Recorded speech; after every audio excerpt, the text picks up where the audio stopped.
Hello students, good morning everyone. ਹਾਂਜੀ ਪਿਆਰੇ ਵਿਦਿਆਰਥੀਓ, ਅੱਜ ਅਸੀਂ ਲਿਟਰੇਚਰ ਬੁੱਕ ਦਾ ਚੈਪਟਰ ਨੰਬਰ 3 ਮੋਬਾਈਲ ਦੀ ਦੁਰਵਰਤੋਂ ਬਾਰੇ ਪੜ੍ਹਾਂਗੇ। ਮੋਬਾਈਲ ਦੀ ਦੁਰਵਰਤੋਂ ਕਿ ਦੇਖੋ, ਅਸੀਂ ਆਮ ਹੀ ਦੇਖਦੇ ਹਾਂ ਕਿ ਜੇਕਰ ਮੋਬਾਈਲ ਸਾਨੂੰ ਬਹੁਤ ਫਾਇਦੇ ਦਿੰਦਾ, ਬਹੁਤ ਸਾਨੂੰ ਲਾਭ ਮਿਲਦੇ ਨੇ, ਪ੍ਰੋਫਿਟ ਮਿਲਦਾ ਹੈ, ਤਾਂ ਸਾਨੂੰ ਉਸ ਦੇ ਨਾਲ ਨਾਲ ਹਰ ਇੱਕ ਚੀਜ਼ ਦਾ ਜੇ ਲਾਭ ਮਿਲਦਾ ਤਾਂ ਉਸ ਦੇ ਨੁਕਸਾਨ ਵੀ ਬੱਚੇ ਬਹੁਤ ਹੁੰਦੇ ਨੇ। ਤਾਂ ਇਸ ਚੈਪਟਰ ਦੇ ਵਿੱਚ ਮੋਬਾਈਲ ਦੀ ਦੁਰਵਰਤੋਂ ਬਾਰੇ ਵਿਦਿਆਰਥੀਆਂ ਨੂੰ ਸੰਦੇਸ਼ ਦਿੱਤਾ ਗਿਆ ਕਿ ਜਿੱਥੇ ਸਾਨੂੰ ਮੋਬਾਈਲ ਮਨੁੱਖ ਨੂੰ ਬਹੁਤ ਸੁੱਖ ਦਿੰਦਾ, ਉੱਥੇ ਸਾਨੂੰ ਇਸ ਦੀ ਦੁਰਵਰਤੋਂ ਜੋ ਬਹੁਤ ਨੁਕਸਾਨ ਪਹੁੰਚਾ ਰਹੀ ਹੈ। ਕਿਵੇਂ ਕਿ ਪਿਆਰੇ ਬੱਚਿਓ, ਸਾਇੰਸ ਨੇ ਅੱਜ ਇੰਨੀ ਤਰੱਕੀ ਕੀਤੀ ਹੈ, ਮੀਨਜ਼ ਕਿ ਅੱਜ ਕਿਤੇ ਜਾਣਾ ਹੋਵੇ ਤਾਂ ਅਸੀਂ ਕੁਝ ਘੰਟਿਆਂ ਬਾਅਦ ਹੀ ਕਿਤੇ ਵੀ ਪਹੁੰਚ ਜਾਂਦੇ ਹਾਂ। ਕਦੇ ਸਮਾਂ ਸੀ ਪਹਿਲਾਂ, ਪੁਰਾਣੇ ਸਮੇਂ ਦੇ ਵਿੱਚ ਕੀ ਸੀ ਕਿ ਜਦੋਂ ਸਾਇੰਸ ਨੇ ਨਾ ਤਾਂ ਬਹੁਤੀ ਕੋਈ ਤਰੱਕੀ ਕੀਤੀ ਸੀ, ਉਸ ਟਾਈਮ ਆਵਾਜਾਈ ਦੇ ਸਾਧਨਾਂ ਦੀ ਬਹੁਤ ਕਮੀ ਸੀ। ਲੋਕ ਇੱਕ ਦੂਜੇ ਨੂੰ ਮਿਲਣ ਦੇ ਲਈ, ਕਿਤੇ ਜਾਣ ਦੇ ਲਈ ਕਈ ਕਈ ਦਿਨ ਲੱਗ ਜਾਂਦੇ ਸੀ ਉਹਨਾਂ ਨੂੰ। ਔਰ ਕਿਤੇ ਉਹਨਾਂ ਨੇ ਕੋਈ ਸੰਦੇਸ਼ ਪਹੁੰਚਾਉਣਾ ਸੀ ਤਾਂ ਉਹ ਚਿੱਠੀਆਂ ਦਾ ਸਹਾਰਾ ਲੈਂਦੇ ਸੀ, ਚਿੱਠੀਆਂ ਪਹੁੰਚਾਉਂਦੇ ਸੀ। ਚਿੱਠੀ ਕਦੋਂ ਪਹੁੰਚਦੀ ਸੀ, ਕਦੋਂ ਉਹਨਾਂ ਨੂੰ ਉਸ ਚਿੱਠੀ ਦਾ ਸੰਦੇਸ਼ ਮੈਸੇਜ ਮਿਲਦਾ ਸੀ। ਉਸ ਤੋਂ ਬਾਅਦ ਹੌਲੀ ਹੌਲੀ ਸਾਇੰਸ ਨੇ ਇੰਨੀ ਤਰੱਕੀ ਕੀਤੀ ਕਿ ਟੈਲੀਫੋਨ ਦੀ, ਸਭ ਤੋਂ ਪਹਿਲਾਂ ਟੈਲੀਫੋਨ ਦੀ ਈਜਾਦ ਕੀਤੀ। ਈਜਾਦ ਮੀਨਜ਼ ਖੋਜ, ਇਨਵੈਂਸ਼ਨ। ਟੈਲੀਫੋਨ ਦੇ ਆਉਣ ਨਾਲ ਕੁਝ ਬਹੁਤ ਕੰਮ ਨੇ ਜੋ ਆਸਾਨ ਹੋ ਗਏ। ਫਿਰ ਵੀ ਲੋਕਾਂ ਨੂੰ ਦੂਰ ਦੁਰਾਡੇ ਫੋਨ ਕਰਨ ਲਈ ਕਿਸੇ ਪਹਿਲਾਂ ਟੈਲੀਫੋਨ ਐਕਸਚੇਂਜ 'ਤੇ ਜਾਣਾ ਪੈਂਦਾ ਸੀ, ਫਿਰ PCO ਦਾ ਕਿੰਨਾ ਸਮਾਂ ਗੁਜ਼ਾਰਨਾ ਪੈਂਦਾ ਸੀ। ਪਰ ਜਦੋਂ ਮੋਬਾਈਲ ਸਾਡੇ ਹੱਥਾਂ ਵਿੱਚ ਆਇਆ ਤਾਂ ਇਸ ਨੇ ਲੋਕਾਂ ਦੀ ਜੂਨ ਹੀ ਸਵਾਰ ਕੇ ਰੱਖ ਦਿੱਤੀ, ਮੀਨਜ਼ ਬਹੁਤ ਈਜ਼ੀ ਕਰਤਾ। ਅੱਜ ਅਸੀਂ ਕਿਸੇ ਵੀ ਦੇਸ਼ ਵਿਦੇਸ਼ ਦੇ ਵਿੱਚ, ਫੋਰਨ ਕੰਟਰੀਜ਼ ਦੇ ਵਿੱਚ ਕੋਈ ਗੱਲ ਕਰਨੀ ਹੋਵੇ ਤਾਂ ਅਸੀਂ ਮਿੰਟਾਂ ਸਕਿੰਟਾਂ ਦੇ ਵਿੱਚ ਗੱਲ ਕਰ ਸਕਦੇ ਹਾਂ। ਪਿਆਰੇ ਬੱਚਿਓ, ਕਿ ਮੋਬਾਈਲ ਕੀ ਹੈ ਕਿ ਹਿੰਦੁਸਤਾਨ ਦੇ ਵਿੱਚ, ਸਾਡੇ ਭਾਰਤ ਦੇਸ਼ ਦੇ ਵਿੱਚ ਇਹ 20ਵੀਂ ਸਦੀ ਦੇ ਆਖਰੀ ਦਹਾਕੇ ਦੇ ਵਿੱਚ ਆਇਆ, ਪਰ ਵਿਦੇਸ਼ ਵਿੱਚ ਇਸ ਦੀ ਜੋ ਵਰਤੋਂ ਹੈ ਉਹ 20ਵੀਂ ਸਦੀ ਦੂਜੇ ਤੀਜੇ ਦਹਾਕੇ ਦੇ ਵਿੱਚ ਸ਼ੁਰੂ ਹੋਈ ਸੀ। ਸਭ ਤੋਂ ਪਹਿਲਾਂ ਇਸ ਦੀ ਜੋ ਪਰਖ ਹੈ ਉਹ ਅਮਰੀਕਾ ਦਾ ਇੱਕ ਸ਼ਹਿਰ ਦਾ ਨਾਮ ਹੈ ਸ਼ਿਕਾਗੋ, ਉੱਥੇ ਸੈਲੂਲਰ ਸਿਸਟਮ ਦੇ ਰੂਪ ਵਿੱਚ ਹੋਈ ਸੀ। ਔਰ ਇਸ ਦਾ ਬਹੁਤ ਜੋ ਪ੍ਰਚਲਨ ਸੀ ਬਹੁਤ ਵੱਧ ਗਿਆ ਸੀ। ਅੱਜ ਭਾਰਤ ਦੇ ਵਿੱਚ ਕੀ ਛੋਟਾ ਹੈ, ਕੀ ਵੱਡਾ ਹੈ, ਕੌਣ ਕੀ ਅਮੀਰ ਹੈ, ਕੀ ਗਰੀਬ ਹੈ, ਭਾਰਤ ਦੀ ਅੱਧੀ ਆਬਾਦੀ ਇਸ ਦੀ ਵਰਤੋਂ ਕਰ ਰਹੀ ਹੈ। ਅੱਜ ਦਾ ਇਨਸਾਨ ਰੋਟੀ ਖਾਧੇ ਬਿਨਾਂ ਰਹਿ ਸਕਦਾ ਹੈ, ਪਰ ਮੋਬਾਈਲ ਦੀ ਵਰਤੋਂ ਕੀਤੇ ਬਿਨਾਂ ਨਹੀਂ ਰਹਿ ਸਕਦਾ। ਤਾਂ ਪਿਆਰੇ ਵਿਦਿਆਰਥੀਓ, ਮੋਬਾਈਲ ਦੇ ਜੇਕਰ ਸਾਨੂੰ ਫਾਇਦੇ ਬਹੁਤ ਮਿਲਦੇ ਨੇ ਤਾਂ ਮੋਬਾਈਲ ਨੇ ਇੱਕ ਕੀ ਛੋਟਾ ਕੀ ਵੱਡਾ, ਮਤਲਬ ਸਭ ਨੂੰ ਬਹੁਤ ਵੱਡਾ ਲਾਭ ਪਹੁੰਚਾਇਆ ਹੈ। ਵਪਾਰੀ ਲੋਕ ਨੇ ਉਹ ਕੀ ਹੈ, ਘਰ ਬੈਠੇ ਕਰੋੜਾਂ ਰੁਪਈਆਂ ਦਾ ਵਪਾਰ ਕਰ ਲੈਂਦੇ ਨੇ। ਅਸੀਂ ਕਿਸੇ ਵੀ ਰਿਕਸ਼ਾ ਨੂੰ, ਟੈਕਸੀ ਵਾਲੇ ਨੂੰ ਬੁਲਾਉਣਾ ਹੋਵੇ ਤਾਂ ਅਸੀਂ ਕੁਝ ਹੀ ਮਿੰਟਾਂ ਸਕਿੰਟਾਂ ਦੇ ਵਿੱਚ, ਕੁਝ ਟਾਈਮ ਦੇ ਵਿੱਚ ਉਸ ਨੂੰ ਹਾਜ਼ਰ ਕਰ ਲੈਂਦੇ ਹਾਂ। ਤਾਂ ਸਾਡੇ ਕੋਲ ਉਸ ਦਾ ਕੋਈ ਕੰਟੈਕਟ ਨੰਬਰ ਜ਼ਰੂਰ ਹੋਣਾ ਚਾਹੀਦਾ ਹੈ। ਤਾਂ ਇਸ ਨਾਲ ਕੀ ਹੈ ਕਿ ਬੱਚਿਆਂ ਲਈ ਇਹ ਕੀ ਹੈ, ਇੱਕ ਮਨੋਰੰਜਨ ਦਾ ਸਾਧਨ ਬਣ ਰਿਹਾ। ਲੜਕੇ ਲੜਕੀਆਂ ਲਈ ਇਹ ਇਸ ਤੋਂ ਬਹੁਤ ਲਾਭ ਲੈ ਰਹੇ ਨੇ, ਔਰ ਕੁਝ ਇਸ ਤੋਂ ਖੇਡਾਂ ਖੇਡਦੇ ਨੇ। ਬੱਚੇ ਫਿਲਮਾਂ ਦੇਖਦੇ ਨੇ, ਫੋਟੋਆਂ ਖਿੱਚਦੇ ਨੇ, ਗਾਣੇ ਸੁਣਦੇ ਨੇ, ਠੀਕ ਹੈ। ਔਰ ਇਸ ਦੇ ਨਾਲ ਕੀ ਹੈ, ਫੇਸਬੁੱਕ ਯੂਜ਼ ਕੀਤੀ ਜਾਂਦੀ ਹੈ, ਵਟਸਐਪ ਯੂਜ਼ ਕੀਤਾ ਜਾਂਦਾ ਹੈ। ਤਾਂ ਇਸ ਚੀਜ਼ ਨੇ ਲੋਕਾਂ ਨੂੰ ਇੰਨਾ ਜ਼ਿਆਦਾ ਪਾਗਲ ਬਣਾ ਛੱਡਿਆ ਹੈ। ਇਸ ਰਾਹੀਂ ਖੁੱਲ੍ਹ ਕੇ ਸੰਦੇਸ਼ ਭੇਜੇ ਜਾਂਦੇ ਨੇ ਔਰ ਕੁਝ ਇਸ ਦਾ ਬਹੁਤ ਆਨੰਦ ਵੀ ਉਠਾਉਂਦੇ ਨੇ। ਸਭ ਤੋਂ ਜ਼ਿਆਦਾ ਫਾਇਦਾ ਇਸ ਨੇ ਪੁਲਿਸ ਏਜੰਸੀਆਂ ਨੂੰ ਦਿੱਤਾ ਹੈ। ਹੁਣ ਸਵਾਲ ਕੀ ਪੈਦਾ ਹੁੰਦਾ ਵੀ ਜੇਕਰ ਬੱਚੇ ਇਸ ਮੋਬਾਈਲ ਦੇ ਬਹੁਤ ਜ਼ਿਆਦਾ ਫਾਇਦੇ ਨੇ ਤਾਂ ਇਸ ਦੇ ਬਹੁਤ ਜ਼ਿਆਦਾ ਨੁਕਸਾਨ ਵੀ ਨੇ। ਨੁਕਸਾਨ ਕੀ ਨੇ ਕਿ ਅੱਜ ਦੇਖੋ ਕਿ ਜੋ ਮੋਬਾਈਲ ਦੀ ਵਰਤੋਂ ਬਹੁਤ ਜ਼ਿਆਦਾ ਹੋ ਰਹੀ ਹੈ ਕਿ ਅਸੀਂ ਜਾਣਦੇ ਬੁੱਝਦੇ ਹੋਏ ਵੀ ਅਣਜਾਣ ਬਣੇ ਹੋਏ ਹਾਂ, ਪਰ ਫਿਰ ਵੀ ਇਸ ਦਾ ਜੋ ਮੋਬਾਈਲ ਦਾ ਨੁਕਸਾਨ ਹੈ, ਪਰ ਫਿਰ ਵੀ ਅਸੀਂ ਇਹ ਸੋਚਦੇ ਹਾਂ ਕਿ ਮੋਬਾਈਲ ਸਾਨੂੰ ਕੋਈ ਨੁਕਸਾਨ ਨਹੀਂ ਪਹੁੰਚਾ ਰਿਹਾ। ਇਸ ਦੀ ਦੁਰਵਰਤੋਂ ਮੋਬਾਈਲ ਨੁਕਸਾਨ ਨਹੀਂ ਪਹੁੰਚਾ ਰਿਹਾ। ਜਦੋਂ ਅਸੀਂ ਇਸ ਨੂੰ ਬਹੁਤ ਜ਼ਿਆਦਾ ਇਸ ਦੀ ਯੂਜ਼ ਕਰਦੇ ਹਾਂ, ਬਹੁਤ ਜ਼ਿਆਦਾ ਦੁਰਵਰਤੋਂ ਕਰਦੇ ਹਾਂ, ਤਾਂ ਉਹ ਦੁਰਵਰਤੋਂ ਇਸ ਦਾ ਨੁਕਸਾਨ ਪਹੁੰਚਾ ਰਹੀ ਹੈ। ਕਿਵੇਂ ਪਹੁੰਚਾ ਰਹੀ ਹੈ, ਅਸੀਂ ਇਸ ਚੀਜ਼ ਬਾਰੇ ਜਾਣਨਾ ਹੈ ਕਿ ਦੇਖੋ, ਜੋ ਸਾਡੀ ਨੌਜਵਾਨ ਪੀੜ੍ਹੀ ਹੈ ਉਹ ਇੱਕ ਖਿਡੌਣਾ ਬਣ ਚੁੱਕੀ ਹੈ ਮੋਬਾਈਲ ਸੰਬੰਧਿਤ। ਉਹ ਇਸ ਦੀ ਸਭ ਤੋਂ ਜ਼ਿਆਦਾ ਦੁਰਵਰਤੋਂ ਕਰ ਰਹੇ ਨੇ। ਜਿਹੜੀ ਗੱਲ ਨੂੰ ਅਸੀਂ 1 ਜਾਂ 2 ਮਿੰਟ ਦੇ ਵਿੱਚ ਖ਼ਤਮ ਕਰ ਸਕਦੇ ਹਾਂ, ਉਸ ਨੂੰ ਅਸੀਂ ਘੰਟਿਆਂ ਬੱਧੀ ਲਾ ਕੇ ਖ਼ਤਮ ਕਰਦੇ ਨੇ। ਔਰ ਇਸ ਦੇ ਨਾਲ ਕੀ ਹੁੰਦਾ, ਜਦੋਂ ਅਸੀਂ ਇੰਨਾ ਟਾਈਮ ਗੱਲਾਂ ਕਰਦੇ ਹਾਂ ਫ਼ੋਨ 'ਤੇ, ਤਾਂ ਇਸ ਨਾਲ ਟਾਈਮ ਦੀ ਬਰਬਾਦੀ ਵੀ ਹੁੰਦੀ ਹੈ, ਸਮੇਂ ਦੀ ਬਰਬਾਦੀ ਤਾਂ ਹੁੰਦੀ ਹੈ। ਇਸ ਨਾਲ ਸਾਡਾ ਪੜ੍ਹਾਈ ਦਾ ਨੁਕਸਾਨ ਵੀ ਬਹੁਤ ਹੁੰਦਾ ਹੈ ਔਰ ਸਿਹਤ 'ਤੇ ਵੀ ਮਾੜਾ ਅਸਰ ਪੈਂਦਾ ਹੈ। ਇਸ ਦੇ ਨਾਲ ਨੌਜਵਾਨਾਂ ਦੀ ਕਰੈਕਟਰ 'ਤੇ ਵੀ ਬਹੁਤ ਅਸਰ ਪੈਂਦਾ ਹੈ। ਔਰ ਜੇ ਮਤਲਬ ਕਿ ਅਸੀਂ ਮੋਬਾਈਲ ਦੇ ਵਿੱਚ ਕੋਈ ਵੀ ਮਤਲਬ ਇਸ ਤਰ੍ਹਾਂ ਦੀ ਕੋਈ ਪਿਕਚਰ ਦੇਖਦੇ ਹਾਂ ਤਾਂ ਇਸ ਚੀਜ਼ ਦਾ ਵੀ ਬਹੁਤ ਮਾੜਾ ਅਸਰ ਪੈਂਦਾ ਹੈ। ਮੋਬਾਈਲ ਦੀ ਦੁਰਵਰਤੋਂ ਕਰਨਾ ਇਹ ਬਣ ਗਈ ਹੈ ਕਿ ਜਿਵੇਂ ਇਸ 'ਤੇ ਸਭ ਦਾ ਹੀ ਹੱਕ ਹੋਵੇ। ਅੱਜ ਭਾਰਤ ਦੇ ਵਿੱਚ ਅਸੀਂ ਗੱਲ ਕਰਦੇ ਹਾਂ, ਅਮਨ ਕਾਨੂੰਨ ਨਾਂ ਦੀ ਚੀਜ਼ ਕੋਈ ਰਹੀ ਨਹੀਂ ਜੋ ਕਿ ਕਿਸੇ ਕਾਨੂੰਨ ਅਧੀਨ ਹੋਵੇ, ਕਿ ਇਸ ਕਰਕੇ ਜੋ ਚੋਰ, ਲੁਟੇਰੇ, ਜੇਬ ਕਤਰੇ, ਅਗਵਾਕਾਰ ਇਸ ਦਾ ਬਹੁਤ ਨਜਾਇਜ਼ ਫਾਇਦਾ ਉਠਾ ਰਹੇ ਨੇ। ਮੋਬਾਈਲ ਉਹਨਾਂ ਦੀਆਂ ਚੋਰੀਆਂ, ਲੁੱਟਾਂ ਖੋਹਾਂ, ਬੱਚੇ ਚੁੱਕਣ ਦੀਆਂ ਵਾਰਦਾਤਾਂ ਜੋ ਹੋ ਰਹੀਆਂ ਨੇ ਉਸ ਦੇ ਵਿੱਚ ਪੂਰਾ ਸਾਥ ਦੇ ਰਿਹਾ। ਮੋਬਾਈਲ ਦੇ ਨਾਲ ਕੀ ਹੈ ਕਿ ਸੜਕੀ ਘਟਨਾਵਾਂ ਦੇ ਵਿੱਚ ਵੀ ਬਹੁਤ ਦੁਰਘਟਨਾਵਾਂ ਹੋ ਰਹੀਆਂ ਨੇ। ਕਿਉਂਕਿ ਅੱਜ ਦੀ ਨੌਜਵਾਨ ਪੀੜ੍ਹੀ ਜਿੰਨੀ ਤੇਜ਼ੀ ਨਾਲ ਬਾਈਕ, ਕਾਰ, ਮੋਟਰਸਾਈਕਲ, ਸਕੂਟਰ, ਵਾਹਨ ਕੋਈ ਵੀ ਵਹੀਕਲ ਚਲਾਉਂਦੇ ਨੇ ਤਾਂ ਉਹ ਮਸਤੀ ਨਾਲ ਕੰਨ 'ਤੇ ਫੋਨ ਨੂੰ ਯੂਜ਼ ਕਰਦੇ ਨੇ, ਮੋਬਾਈਲ ਯੂਜ਼ ਕਰਦੇ ਨੇ, ਜਿਸ ਦੇ ਨਾਲ ਕੋਈ ਮਿਸਹੈਪਨਿੰਗ ਹੋ ਜਾਂਦੀ ਹੈ ਕਿ ਇਹ ਸਾਨੂੰ ਇਸ ਤਰ੍ਹਾਂ ਨਹੀਂ ਕਰਨਾ ਚਾਹੀਦਾ। ਜ਼ਿੰਦਗੀ ਨੂੰ ਤਾਂ ਖਤਰੇ ਵਿੱਚ ਪਾਉਂਦੇ ਨੇ ਔਰ ਉਹ ਦੂਜਿਆਂ ਨੂੰ ਵੀ ਨਹੀਂ ਬਖਸ਼ਦੇ। ਤਾਂ ਜਦੋਂ ਅਸੀਂ ਸੜਕੀ ਕੋਈ ਵਹੀਕਲ ਚਲਾਉਂਦੇ ਹਾਂ, ਡਰਾਈਵ ਕਰਦੇ ਸਮੇਂ ਸਾਨੂੰ ਮੋਬਾਈਲ ਦੀ ਵਰਤੋਂ ਨਹੀਂ ਕਰਨੀ ਚਾਹੀਦੀ। ਮੋਬਾਈਲ ਦੀ ਜ਼ਿਆਦਾ ਵਰਤੋਂ ਸਿਹਤ ਦਾ ਵੀ ਕਬਾੜਾ ਕਰ ਰਹੀ ਹੈ। ਇਸ ਨੂੰ ਜ਼ਿਆਦਾ ਦੇਰ ਕੰਨ ਲਾ ਕੇ ਸੁਣਨ ਨਾਲ ਲੋਕਾਂ ਦੀ ਜੋ ਸੁਣਨ ਸ਼ਕਤੀ ਹੈ ਬਹੁਤ ਘੱਟ ਜਾਂਦੀ ਹੈ। ਇਸ ਦੇ ਨਾਲ ਕਈ ਬਿਮਾਰੀਆਂ ਵੀ ਪੈਦਾ ਹੁੰਦੀਆਂ ਨੇ। ਉਸ ਤੋਂ ਬਾਅਦ ਹੈ ਕਿ ਮੋਬਾਈਲ ਹੈ ਜਿਹੜਾ ਉਹ ਨਵੇਂ ਰੋਜ਼ ਨਿੱਤ ਨਵੇਂ ਡਿਜ਼ਾਈਨਦਾਰ ਫੋਨ ਆਉਂਦੇ ਨੇ, ਮਹਿੰਗੇ ਫੋਨ ਆਉਂਦੇ ਨੇ। ਇਸ ਦੇ ਨਾਲ ਵੀ ਕੀ ਹੈਗੀ ਆਰਥਿਕਤਾ 'ਤੇ ਵੀ ਇਸ ਦਾ ਮਾੜਾ ਅਸਰ ਪੈਂਦਾ।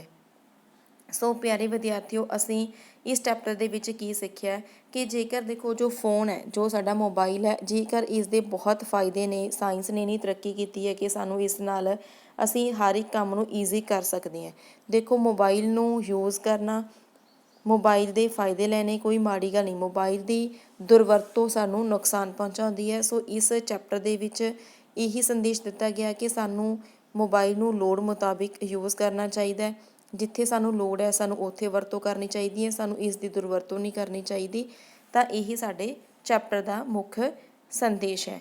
ਉਸ ਤੋਂ ਬਾਅਦ ਅਸੀਂ ਇਸ ਚੈਪਟਰ ਦੇ ਔਖੇ ਸ਼ਬਦਾਂ ਦੇ ਅਰਥ ਕਰਦੇ ਹਾਂ। ਘਾਟ ਮੀਨਸ ਕਮੀ, ਈਜਾਦ ਮੀਨਸ ਕਾਢ ਜਾਂ ਖੋਜ, ਇਨਵੈਂਸ਼ਨ, ਪ੍ਰਚਲਨ ਹੋਣਾ ਮੀਨਸ ਵਰਤੋਂ ਹੋਣੀ, ਆਨੰਦ ਮਜ਼ਾ, ਪਰੋਸੀ ਜਾਣੀ, ਪੇਸ਼ ਹੋਣੀ, ਕਵਾੜਾ ਕਰਨਾ ਮੀਨਸ ਨੁਕਸਾਨ ਪਹੁੰਚਾਉਣਾ, ਤਰਬਕ ਉੱਠਣਾ, ਡਰਨਾ, ਸੁਨੇਹਾ, ਸੰਦੇਸ਼, ਜੂਨ ਸਵਾਰ ਦੇਣੀ, ਆਰਾਮ ਪਹੁੰਚਾਉਣਾ, ਫਾਇਦਿਆਂ ਮੀਨਸ ਲਾਭ, ਲਾਭਾਂ, ਪੇਚੀਦਾ ਮੀਨਸ ਗੁੰਝਲਦਾਰ, ਚਰਿੱਤਰ, ਚਾਲ ਚਲਨ, ਅਲਾਮਤਾਂ ਮੀਨਸ ਬਿਮਾਰੀਆਂ, ਖਲਨ ਮੀਨਸ ਰੁਕਾਵਟ।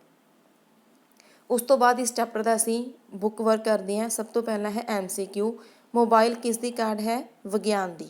ਸਾਇੰਸ ਨੇ ਤਰੱਕੀ ਕੀਤੀ, ਸਾਇੰਸ ਨੇ ਖੋਜ ਕੀਤੀ ਮੋਬਾਈਲ ਦੀ। ਮੋਬਾਈਲ ਦੇ ਆਉਣ ਤੋਂ ਪਹਿਲਾਂ ਲੋਕ ਟੈਲੀਫੋਨ ਕਰਨ ਕਿੱਥੇ ਜਾਂਦੇ ਸਨ? ਐਕਸਚੇਂਜ ਵਿੱਚ। ਮੋਬਾਈਲ ਦੀ ਪਰਖ ਸਭ ਤੋਂ ਪਹਿਲਾਂ ਅਮਰੀਕਾ ਦੇ ਕਿਹੜੇ ਸ਼ਹਿਰ ਵਿੱਚ ਹੋਈ? ਸ਼ਿਕਾਗੋ ਵਿੱਚ। ਵਪਾਰੀ ਲੋਕ ਮੋਬਾਈਲ ਤੋਂ ਕਿਸ ਸੰਬੰਧ ਵਿੱਚ ਲਾਭ ਲੈਂਦੇ ਹਨ? ਮੋਬਾਈਲ ਤੋਂ ਕਮਾਈ ਕਰਕੇ। ਮੋਬਾਈਲ ਦੀ ਸਭ ਤੋਂ ਜ਼ਿਆਦਾ ਦੁਰਵਰਤੋਂ ਕੌਣ ਕਰਦੀ ਹੈ?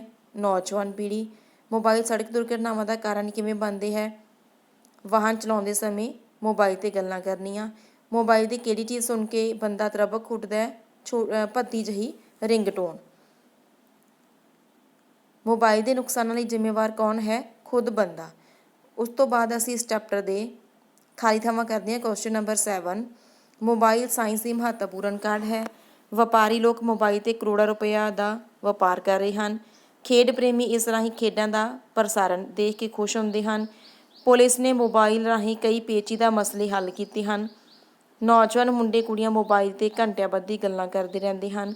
ਮੋਬਾਈਲ ਦੀਆਂ ਭੱਦੀਆਂ ਰਿੰਗਟੋਨਾਂ ਨਾਲ ਮਨੁੱਖ ਡਰ ਜਾਂਦਾ ਹੈ। ਉਸ ਤੋਂ ਬਾਅਦ ਅਸੀਂ ਇਸ ਚੈਪਟਰ ਦਾ ਵਿਆਕਰਨਿਕ ਪਾਰਟ ਕਰਦੇ ਹਾਂ। ਵਿਆਕਰਨਕ ਪ੍ਰਸ਼ਨ। ਸਭ ਤੋਂ ਪਹਿਲਾਂ ਹੈ MCQ। ਨੁਕਸਾਨ ਦਾ ਵਿਰੋਧੀ ਸ਼ਬਦ? ਲਾਭ। ਮੁੰਡਾ ਦਾ ਇਸਤਰੀ ਲਿੰਗ? ਕੁੜੀ। ਲੁਟੇਰਾ ਦਾ ਬਹੁਵਚਨ? ਲੁਟੇਰਨ। ਉਸ ਤੋਂ ਬਾਅਦ ਬਿਮਾਰ ਦੇ ਦੋ ਸਮਾਨਾਰਥਕ ਸ਼ਬਦ। ਬਿਮਾਰ ਨੂੰ ਅਸੀਂ ਕੀ ਕਹਿੰਦੇ ਹਾਂ? ਰੋਗੀ, ਅਸਵਸਥ ਮੀਨਸ ਰੋਗੀ ਜਾਂ ਅਸਵਸਥ ਮੀਨਸ ਠੀਕ ਨਹੀਂ। ਸ਼ੁੱਧ ਸ਼ਬਦ ਜੋੜ ਚੁਣੋ। ਚਰਿੱਤਰ ਮੀਨ ਜੋ ਇਹਦੀ ਸਪੈਲਿੰਗ ਸਹੀ ਨੇ, ਸ਼ੁੱਧ ਸ਼ਬਦ ਹੈ ਵਿਆਕਰਨੀ ਨਿਯਮ ਦੇ ਮੁਤਾਬਿਕ ਚਰਿੱਤਰ। ਹੇਠਾਂ ਦਿੱਤੇ ਪ੍ਰਸ਼ਨਾਂ ਦੇ ਉੱਤਰ ਸਾਹਮਣੇ ਦਿੱਤੀ ਬ੍ਰੈਕਟ ਵਿੱਚ ਚੁਣੋ। ਪੰਜਾਬੀਆਂ ਦੀ ਮਾਂ ਬੋਲੀ ਕਿਹੜੀ ਹੈ? ਪੰਜਾਬੀ। ਹਿੰਦੀ ਭਾਰਤ ਦੀ ਕਿਹੜੀ ਭਾਸ਼ਾ ਹੈ? ਰਾਸ਼ਟਰੀ। ਭਾਰਤ ਦੀ ਅੰਤਰਰਾਸ਼ਟਰੀ ਭਾਸ਼ਾ ਕਿਹੜੀ ਹੈ? ਅੰਗਰੇਜ਼ੀ।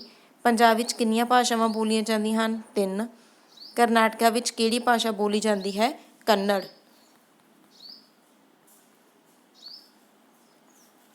ਉਸ ਤੋਂ ਬਾਅਦ ਹੈ ਬੱਚੇ ਇਸ ਚੈਪਟਰ ਦੇ 1-2 ਸਤਰਾਂ ਵਾਲੇ ਕੁਐਸਚਨਸ। ਸਾਇੰਸ ਦੇ ਕਿਹੜੇ ਕਾਰਨ ਨਾਲ ਮਨੁੱਖ ਸੁਖੀ ਹੋ ਗਿਆ? ਟੈਲੀਫੋਨ, ਮੋਬਾਈਲ, ਆਵਾਜਾਈ ਦੇ ਸਾਧਨ, ਇੰਟਰਨੈਟ। ਮੋਬਾਈਲ ਦੀ ਪਰਖ ਸਭ ਤੋਂ ਪਹਿਲਾਂ ਕਿੱਥੇ ਕੀਤੀ ਗਈ ਸੀ? ਅਮਰੀਕਾ ਦੇ ਸ਼ਹਿਰ ਸ਼ਿਕਾਗੋ ਵਿਖੇ ਸੈਲੂਲਰ ਸਿਸਟਮ ਦੇ ਰੂਪ ਵਿੱਚ। ਮੋਬਾਈਲ ਤੋਂ ਕਿਹੜੇ ਲੋਕ ਲਾਭ ਲੈ ਰਹੇ ਨੇ? ਛੋਟੇ ਤੋਂ ਲੈ ਕੇ ਵੱਡੇ ਤੱਕ ਸਭ ਤਰ੍ਹਾਂ ਦੇ ਲੋਕ ਲਾਭ ਲੈ ਰਹੇ ਨੇ। ਮੋਬਾਈਲ ਨੌਜਵਾਨ ਮੁੰਡੇ ਕੁੜੀਆਂ ਮੋਬਾਈਲ ਤੋਂ ਲਾਭ ਕਿਵੇਂ ਲੈਂਦੇ ਨੇ? ਘੰਟਿਆਂ ਬੱਧੀ ਬੈਠੇ ਗੱਲਾਂ ਕਰਦੇ ਰਹਿੰਦੇ ਨੇ। ਨੌਜਵਾਨ ਮੁੰਡੇ ਕੁੜੀਆਂ ਮੋਬਾਈਲ ਰਾਹੀਂ ਆਪਣਾ ਕੀ ਨੁਕਸਾਨ ਕਰਦੇ ਨੇ? ਜਿਹੜੀ ਗੱਲ 1 ਜਾਂ 2 ਮਿੰਟਾਂ ਵਿੱਚ ਖਤਮ ਹੋ ਜਾਂਦੀ ਹੈ ਉਸ ਨੂੰ ਇਹ ਘੰਟਿਆਂ ਬੱਧੀ ਲਾ ਕੇ ਕੰਮ ਖਤਮ ਕਰਦੇ ਨੇ। ਜਿਹੜੀ ਗੱਲ 1 ਜਾਂ 2 ਮਿੰਟਾਂ ਵਿੱਚ ਖਤਮ ਹੋ ਸਕਦੀ ਹੈ ਉਸ ਨੂੰ ਇਹ ਘੰਟਿਆਂ ਬੱਧੀ ਲਾ ਕੇ ਖਤਮ ਕਰਦੇ ਹਨ। ਸੜਕ ਦੁਰਘਟਨਾ ਵਿੱਚ ਮੋਬਾਈਲ ਜ਼ਿੰਮੇਵਾਰ ਕਿਵੇਂ ਹੈ? ਨੌਜਵਾਨ ਪੀੜ੍ਹੀ ਜਿੰਨੀ ਤੇਜ਼ੀ ਨਾਲ ਕੋਈ ਵਾਹਨ ਚਲਾ ਰਹੀ ਹੁੰਦੀ ਹੈ ਓਨੀ ਮਸਤੀ ਨਾਲ ਉਹ ਕੰਨ ਨੂੰ ਮੋਬਾਈਲ ਲਾ ਕੇ ਗੱਲਾਂ ਕਰਦੇ ਜਾਂਦੇ ਹਨ। ਇਸ ਤਰ੍ਹਾਂ ਦੁਰਘਟਨਾ ਦਾ ਸ਼ਿਕਾਰ ਹੋ ਜਾਂਦੇ ਹਨ। ਮੋਬਾਈਲ ਦੀ ਦੁਰਵਰਤੋਂ ਨਾਲ ਕਿਹੜੀਆਂ ਬਿਮਾਰੀਆਂ ਲੱਗਦੀਆਂ ਹਨ? ਕੈਂਸਰ, ਬਲੱਡ ਪ੍ਰੈਸ਼ਰ, ਮਾਯੂਸੀ, ਆਤਮਘਾਤ ਜਿਹੀਆਂ ਬਿਮਾਰੀਆਂ। ਕਿਹੋ ਜਿਹੀਆਂ ਰਿੰਗਟੋਨਾਂ ਸੁਣ ਕੇ ਬੰਦਾ ਡਰ ਜਾਂਦਾ ਹੈ? ਭੱਦੀਆਂ ਜਾਂ ਡਰਾਉਣੀਆਂ। ਉਸ ਤੋਂ ਬਾਅਦ ਸੈਕਿੰਡ ਟਾਈਪ ਕੁਐਸਚਨਸ ਨੇ 4-5 ਸਤਰਾਂ ਵਿੱਚ। ਆਵਾਜਾਈ ਦੇ ਸੰਚਾਰ ਦੇ ਸਾਧਨਾਂ ਨੇ ਮਨੁੱਖ ਨੂੰ ਕੀ ਲਾਭ ਪਹੁੰਚਾਏ ਹਨ? ਅਸੀਂ ਕਿਤੇ ਵੀ ਜਾਣਾ ਹੋਵੇ ਜਾਂ ਕੁਝ ਘੰਟਿਆਂ ਵਿੱਚ ਕਿਤੇ ਵੀ ਪਹੁੰਚ ਜਾਂਦੇ ਹਾਂ। ਕਿਸੇ ਨੇ ਦੇਸ਼ ਵਿਦੇਸ਼ ਕਿਤੇ ਵੀ ਗੱਲ ਕਰਨੀ ਹੋਵੇ ਮਿੰਟਾਂ ਸਕਿੰਟਾਂ ਵਿੱਚ ਅਸੀਂ ਕਰ ਸਕਦੇ ਹਾਂ। ਜਦੋਂ ਮੋਬਾਈਲ ਨਹੀਂ ਸੀ ਆਇਆ ਲੋਕ ਫੋਨ ਕਿਵੇਂ ਕਰਦੇ ਸੀ? ਲੋਕਾਂ ਨੂੰ ਫੋਨ ਕਰਨ ਲਈ ਕਿਸੇ ਟੈਲੀਫੋਨ ਐਕਸਚੇਂਜ 'ਤੇ ਜਾਣਾ ਪੈਂਦਾ ਸੀ।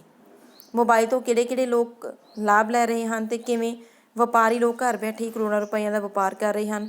ਬੱਚਿਆਂ ਲਈ ਤਾਂ ਇਹ ਮਨੋਰੰਜਨ ਦਾ ਸਾਧਨ ਹੈ। ਉਹ ਖੇਡਾਂ ਖੇਡਦੇ ਹਨ, ਫਿਲਮਾਂ ਦੇਖਦੇ ਹਨ, ਫੋਟੋ ਖਿੱਚਦੇ ਹਨ, ਗਾਣੇ ਸੁਣਦੇ ਹਨ। ਖੇਡ ਪ੍ਰੇਮੀ ਇੰਟਰਨੈੱਟ ਰਾਹੀਂ ਖੇਡਾਂ ਦਾ ਸਿੱਧਾ ਪ੍ਰਸਾਰਣ ਦੇਖਦੇ ਹਨ। ਪੁਲਿਸ ਨੇ ਇਸ ਰਾਹੀਂ ਕਈ ਪੇਚੀਦਾ ਮੀਨਜ਼ ਗੁੰਝਲਦਾਰ ਮਸਲੇ ਹੱਲ ਕੀਤੇ ਹਨ। ਨੌਜਵਾਨ ਪੀੜ੍ਹੀ ਲਈ ਮੋਬਾਈਲ ਖਿਡੌਣਾ ਕਿਵੇਂ ਬਣ ਚੁੱਕਾ ਹੈ? ਜਿਹੜੀ ਗੱਲ 1 ਜਾਂ 2 ਮਿੰਟਾਂ ਵਿੱਚ ਖਤਮ ਹੋ ਸਕਦੀ ਹੈ ਉਸ ਨੂੰ ਇਹ ਘੰਟਿਆਂ ਬੱਧੀ ਲਾ ਕੇ ਖਤਮ ਕਰਦੇ ਹਨ। ਇਸ ਨਾਲ ਸਮਾਂ ਬਰਬਾਦ ਕਰਦੇ ਹਨ, ਪੜ੍ਹਾਈ ਦਾ ਵੀ ਨੁਕਸਾਨ ਕਰਦੇ ਹਨ। ਮੋਬਾਈਲ ਤੋਂ ਕਿਹੜੇ ਮਾੜੇ ਅਨਸਰ ਲਾਭ ਲੈ ਰਹੇ ਹਨ ਅਤੇ ਕਿਵੇਂ ਲੈ ਰਹੇ ਹਨ? ਚੋਰ ਉਚੱਕੇ, ਲੁਟੇਰੇ, ਚੋਰ, ਜੇਬ ਕਤਰੇ ਅਤੇ ਅਗਵਾਕਾਰ ਇਸ ਦਾ ਬਹੁਤ ਨਜਾਇਜ਼ ਫਾਇਦਾ ਉਠਾ ਰਹੇ ਨੇ। ਮੋਬਾਈਲ ਉਹਨਾਂ ਦੀਆਂ ਚੋਰੀਆਂ, ਲੁੱਟਾਂ ਖੋਹਾਂ, ਬੱਚੇ ਚੁੱਕਣ ਦੀਆਂ ਵਾਰਦਾਤਾਂ ਵਿੱਚ ਪੂਰਾ ਸਾਥ ਦੇ ਰਿਹਾ ਹੈ। ਗੈਂਗਵਾਰਾਂ ਨੂੰ ਵੀ ਮੋਬਾਈਲ ਨੇ ਹੀ ਸ਼ਹਿ ਦਿੱਤੀ ਹੈ। ਮੋਬਾਈਲ ਕੰਪਨੀਆਂ ਲੋਕਾਂ ਨੂੰ ਕਿਵੇਂ ਲੁੱਟ ਰਹੀਆਂ ਹਨ? ਮੋਬਾਈਲ ਕੰਪਨੀਆਂ ਨਿੱਤ ਨਵੇਂ ਡਿਜ਼ਾਈਨਾਂ ਵਾਲੇ ਅਤੇ ਮਹਿੰਗੇ ਤੋਂ ਮਹਿੰਗੇ ਮੋਬਾਈਲ ਸੈੱਟ ਮਾਰਕੀਟ ਵਿੱਚ ਭੇਜ ਰਹੀਆਂ ਹਨ। ਸਾਡੀ ਨੌਜਵਾਨ ਪੀੜ੍ਹੀ ਇਹਨਾਂ ਸੈੱਟਾਂ ਵੱਲ ਜ਼ਿਆਦਾ ਖਿੱਚੀ ਜਾਂਦੀ ਹੈ ਜਿਸ ਨਾਲ ਲੋਕਾਂ ਦੀ ਜੋ ਆਰਥਿਕਤਾ ਹੈ ਇਕਨੋਮੀ 'ਤੇ ਮਾੜਾ ਅਸਰ ਪੈ ਰਿਹਾ ਹੈ। ਮੋਬਾਈਲ ਦੇ ਨੁਕਸਾਨਾਂ ਤੋਂ ਕਿਵੇਂ ਬਚਣਾ ਪਵੇਗਾ? ਹਮੇਸ਼ਾ ਇਸ ਦੀ ਸਹੀ ਦੁਰਵਰਤੋਂ ਕਰਨੀ ਚਾਹੀਦੀ ਹੈ। ਕਦੇ ਵਾਧੂ ਗੱਲ ਨਹੀਂ ਕਰਨੀ ਚਾਹੀਦੀ। ਸਮੇਂ ਨੂੰ ਬਰਬਾਦ ਨਹੀਂ ਕਰਨਾ। ਮੋਟਰ ਗੱਡੀਆਂ ਚਲਾਉਂਦੇ ਸਮੇਂ ਕਦੀ ਮੋਬਾਈਲ ਨਹੀਂ ਸੁਣਨਾ। ਉਸ ਤੋਂ ਬਾਅਦ ਥਰਡ ਟਾਈਪ ਕੁਐਸਚਨ ਹੈ 7-8 ਲਾਈਨਾਂ ਦੇ ਵਿੱਚ ਕੁਐਸਚਨ, 7-8 ਸਤਰਾਂ ਵਿੱਚ ਕੁਐਸਚਨ। ਮੋਬਾਈਲ ਮਨੁੱਖ ਨੂੰ ਕੀ ਲਾਭ ਦੇ ਰਿਹਾ ਹੈ? ਮੋਬਾਈਲ ਮਨੁੱਖ ਨੂੰ ਕੀ ਲਾਭ ਦੇ ਰਿਹਾ ਹੈ ਕਿ ਵਪਾਰੀ ਲੋਕ ਘਰ ਬੈਠੇ ਹੀ ਕਰੋੜਾਂ ਰੁਪਈਆਂ ਦਾ ਵਪਾਰ ਕਰ ਰਹੇ ਹਨ। ਬੱਚਿਆਂ ਲਈ ਤਾਂ ਇਹ ਮਨੋਰੰਜਨ ਦਾ ਸਾਧਨ ਹੈ। ਉਹ ਖੇਡਾਂ ਖੇਡਦੇ ਹਨ, ਫਿਲਮਾਂ ਦੇਖਦੇ ਹਨ, ਫੋਟੋ ਖਿੱਚਦੇ ਹਨ, ਗਾਣੇ ਸੁਣਦੇ ਹਨ। ਖੇਡ ਪ੍ਰੇਮੀ ਇੰਟਰਨੈੱਟ ਰਾਹੀਂ ਖੇਡਾਂ ਦਾ ਸਿੱਧਾ ਪ੍ਰਸਾਰਣ ਦੇਖਦੇ ਹਨ। ਪੁਲਿਸ ਨੇ ਇਸ ਰਾਹੀਂ ਕਈ ਪੇਚੀਦਾ ਗੁੰਝਲਦਾਰ ਮਸਲੇ ਹੱਲ ਕੀਤੇ ਨੇ। ਕਿਸੇ ਨੇ ਦੇਸ਼ ਵਿਦੇਸ਼ ਵਿੱਚ ਵੀ ਗੱਲ ਕਰਨੀ ਹੋਵੇ ਮਿੰਟਾਂ ਸਕਿੰਟਾਂ ਵਿੱਚ ਕਰ ਸਕਦਾ ਹੈ। ਸੈਕਿੰਡ ਕੁਐਸਚਨ ਹੈ ਮੋਬਾਈਲ ਦੀ ਵਰਤੋਂ ਕੀ ਨੁਕਸਾਨ ਪਹੁੰਚਾ ਰਹੀ ਹੈ? ਜਿਹੜੀ ਗੱਲ 1 ਜਾਂ 2 ਮਿੰਟਾਂ ਵਿੱਚ ਖਤਮ ਹੋ ਸਕਦੀ ਹੈ ਉਸ ਨੂੰ ਲੋਕ ਘੰਟਿਆਂ ਬੱਧੀ ਲਾ ਕੇ ਖਤਮ ਕਰਦੇ ਹਨ। ਇਸ ਨਾਲ ਸਮਾਂ ਬਰਬਾਦ ਕਰਦੇ ਹਨ, ਪੜ੍ਹਾਈ ਦਾ ਵੀ ਨੁਕਸਾਨ ਕਰਦੇ ਹਨ। ਚੋਰ ਉਚੱਕੇ, ਲੁਟੇਰੇ, ਜੇਬ ਕਤਰੇ ਅਤੇ ਅਗਵਾਕਾਰ ਇਸ ਦਾ ਬਹੁਤ ਨਾਜਾਇਜ਼ ਫਾਇਦਾ ਉਠਾ ਰਹੇ ਹਨ। ਮੋਬਾਈਲ ਉਹਨਾਂ ਦੀਆਂ ਚੋਰੀਆਂ, ਲੁੱਟਾਂ ਖੋਹਾਂ, ਬੱਚੇ ਚੁੱਕਣ ਦੀਆਂ ਵਾਰਦਾਤਾਂ ਵਿੱਚ ਪੂਰਾ ਸਾਥ ਦੇ ਰਿਹਾ ਹੈ। ਗੈਂਗਵਾਰਾਂ ਨੂੰ ਵੀ ਮੋਬਾਈਲ ਨੇ ਸ਼ਹਿ ਦਿੱਤੀ ਹੈ। ਨੌਜਵਾਨ ਪੀੜ੍ਹੀ ਜਿੰਨੀ ਤੇਜ਼ੀ ਨਾਲ ਕੋਈ ਵਾਹਨ ਚਲਾ ਰਹੀ ਹੁੰਦੀ ਹੈ ਓਨੀ ਮਸਤੀ ਨਾਲ ਉਹ ਗੱਲ ਨੂੰ ਮੋਬਾਈਲ ਲਾ ਕੇ ਕਰਦੇ ਜਾਂਦੇ ਹਨ। ਇਸ ਤਰ੍ਹਾਂ ਦੁਰਘਟਨਾ ਦਾ ਸ਼ਿਕਾਰ ਹੋ ਜਾਂਦੇ ਹਨ। ਵਾਕਾਂ ਵਿੱਚ ਵਰਤੋਂ ਕਾਰਡ ਮੋਬਾਈਲ ਦੀ ਇਜਾਦ ਅਮਰੀਕਾ ਵਿੱਚ ਹੋਈ। ਇਜਾਦ ਮੀਨਸ ਹੁੰਦਾ ਕਾਰਡ ਕਿ ਮੋਬਾਈਲ ਦੀ ਇਜਾਦ ਅਮਰੀਕਾ ਵਿੱਚ ਹੋਈ। ਫਾਇਦੇ ਟੈਲੀਫੋਨ ਦੇ ਬਹੁਤ ਜ਼ਿਆਦਾ ਫਾਇਦੇ ਹੁੰਦੇ ਹਨ। ਪੇਚੀਦਾ ਮੀਨਸ ਗੁੰਝਲਦਾਰ। ਪੁਲਿਸ ਨੇ ਪੇਚੀਦਾ ਮਸਲਾ ਹੱਲ ਕਰ ਦਿੱਤਾ। ਚਰਿੱਤਰ, ਆਪਣਾ ਚਰਿੱਤਰ ਵਧੀਆ ਬਣਾਓ। ਉਸ ਤੋਂ ਬਾਅਦ ਹੈ ਅਲਾਮਤਾਂ ਮੀਨਸ ਬਿਮਾਰੀਆਂ। ਜੇ ਚਾਰੇ ਪਾਸੇ ਸਫਾਈ ਹੋਵੇਗੀ ਤਾਂ ਅਲਾਮਤਾਂ ਨਹੀਂ ਲੱਗਣਗੀਆਂ। ਖਲਨ, ਰੁਕਾਵਟ, ਹਰ ਪਾਸੇ ਮਹਿਕ ਖਿੰਡਾਉਣੀ ਚਾਹੀਦੀ ਹੈ। ਖਿੰਡਾਉਣੀ ਮੀਨਸ ਫੈਲਾਉਣੀ। ਉਸ ਤੋਂ ਬਾਅਦ ਹੈ ਇਸ ਚੈਪਟਰ ਦੇ ਮੁਹਾਵਰੇ। ਖਲਨ, ਰੁਕਾਵਟ, ਹਰ ਪਾਸੇ ਮਹਿਕ ਖਿੰਡਾਉਣੀ ਚਾਹੀਦੀ ਹੈ ਮੀਨਸ ਫੈਲਾਉਣੀ ਚਾਹੀਦੀ ਹੈ। ਮੁਹਾਵਰੇ, ਜੂਨ ਸਵਾਰ ਦੇਣੀ, ਆਰਾਮ ਪਹੁੰਚਾਉਣਾ। ਮੋਬਾਈਲ ਨੇ ਸਾਰੇ ਲੋਕਾਂ ਦੀ ਜੂਨ ਸਵਾਰ ਦਿੱਤੀ। ਪਰੋਸੀ ਜਾਣੀ ਮੀਨਸ ਪੇਸ਼ ਹੋਣੀ। ਕਈ ਵਾਰ ਟੈਲੀਫੋਨ 'ਤੇ ਘਟੀਆ ਸੂਚਨਾ ਪਰੋਸੀ ਜਾਂਦੀ ਹੈ। ਸਿਹਤ ਦਾ ਕਬਾੜਾ ਕਰਨਾ ਮੀਨਸ ਨੁਕਸਾਨ ਪਹੁੰਚਾਉਣਾ। ਮੋਬਾਈਲ ਦੀ ਜ਼ਿਆਦਾ ਵਰਤੋਂ ਸਿਹਤ ਦਾ ਕਬਾੜਾ ਕਰ ਰਹੀ ਹੈ। ਸੋ ਇਹ ਸੀ ਪਿਆਰੇ ਵਿਦਿਆਰਥੀਓ ਲਿਟਰੇਚਰ ਬੁੱਕ ਦਾ ਆਪਣਾ ਚੈਪਟਰ ਨੰਬਰ 3 ਮੋਬਾਈਲ ਦੀ ਦੁਰਵਰਤੋਂ। ਇਸ ਚੈਪਟਰ ਦੇ ਵਿੱਚ ਮੋਬਾਈਲ ਦੀ ਦੁਰਵਰਤੋਂ ਦਾ ਇਹੀ ਸੰਦੇਸ਼ ਹੈ ਕਿ ਸਾਨੂੰ ਮਨੁੱਖ ਨੂੰ ਮੋਬਾਈਲ ਦੀ ਵਰਤੋਂ ਕਰਨੀ ਚਾਹੀਦੀ ਹੈ, ਪਰ ਲੋੜ ਮੁਤਾਬਿਕ ਕਰਨੀ ਚਾਹੀਦੀ ਹੈ। ਜਿੱਥੇ ਸਾਨੂੰ ਮੋਬਾਈਲ ਬਹੁਤ ਫਾਇਦੇ ਦਿੰਦਾ ਹੈ ਉੱਥੇ ਸਾਨੂੰ ਇਸ ਦੀ ਦੁਰਵਰਤੋਂ ਸਾਨੂੰ ਨੁਕਸਾਨ ਪਹੁੰਚਾਉਂਦੀ ਹੈ। ਤਾਂ ਸਾਨੂੰ ਕੀ ਕਰਨਾ ਚਾਹੀਦਾ ਹੈ, ਮੋਬਾਈਲ ਨੂੰ ਜ਼ਿਆਦਾ ਯੂਜ਼ ਨਹੀਂ ਕਰਨਾ ਚਾਹੀਦਾ। Thank you.